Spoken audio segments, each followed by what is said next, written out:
Hello everyone and welcome to the video. This past week I spent working on developing my first game, which is called Slime Time, and you can go play it at elischillinger.itch.io/slimetime. I have limited experience with game design and coding, but I thought I could probably figure it out.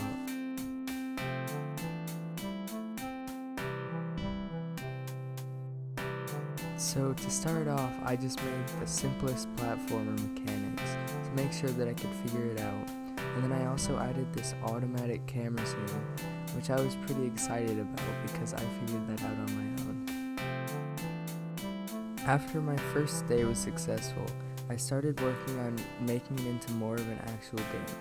I made this diamond that I could use to change scenes. And this is what the code looked like for that. At this point, I decided I wanted to make it into a bigger project, so I made some art and animations for the character in A-Sprite.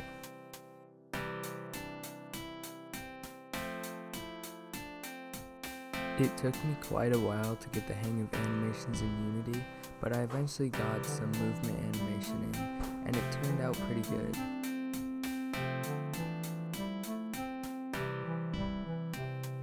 Before I started programming in more mechanics, I wanted to get all of the art I would be using in the game, so I didn't have to rebuild everything later.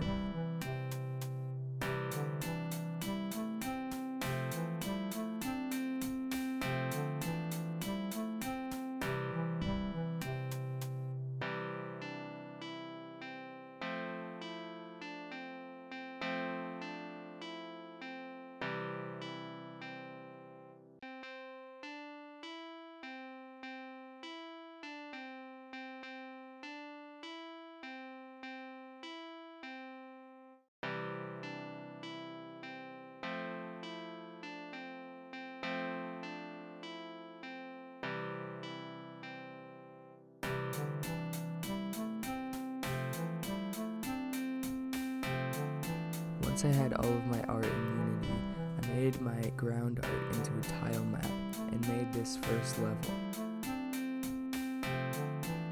Next, I added some spikes to the game.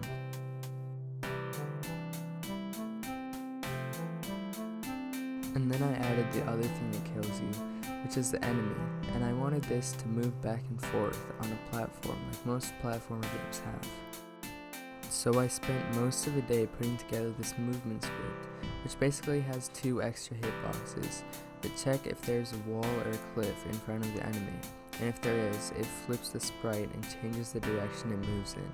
The enemy is still super buggy, but I never figured out how to fix him, so he'll just have to be buggy for this game.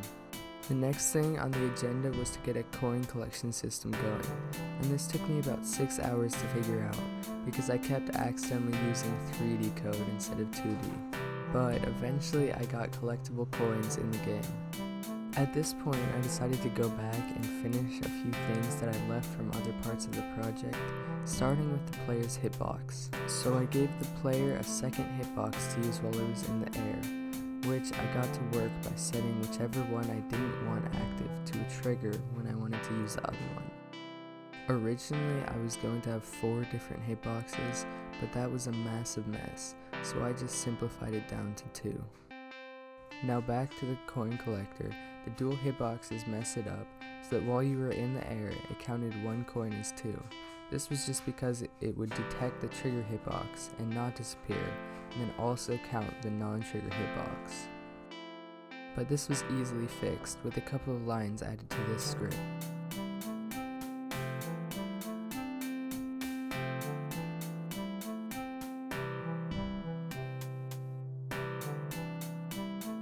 Now that you could move around and play the game kind of, I needed some UI.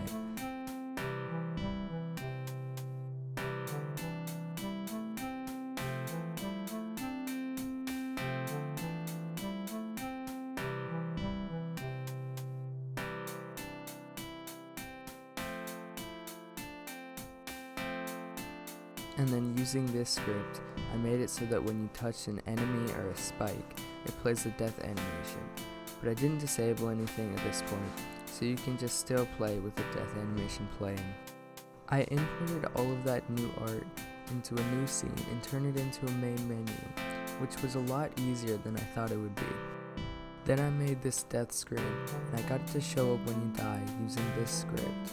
Now all the mechanics that I need are in the game, so I went about making some music and sound effects. I made some music for the game,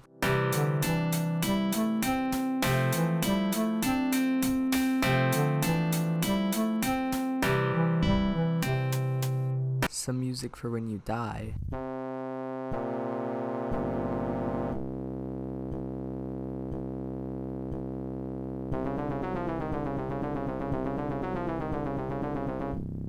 a jump sound effect, a land sound effect, a death sound effect, a coin sound effect, and finally a portal sound effect. Now that I had everything I was going to use in the game, all I needed to do was make some levels. I decided to make 5 levels for my game.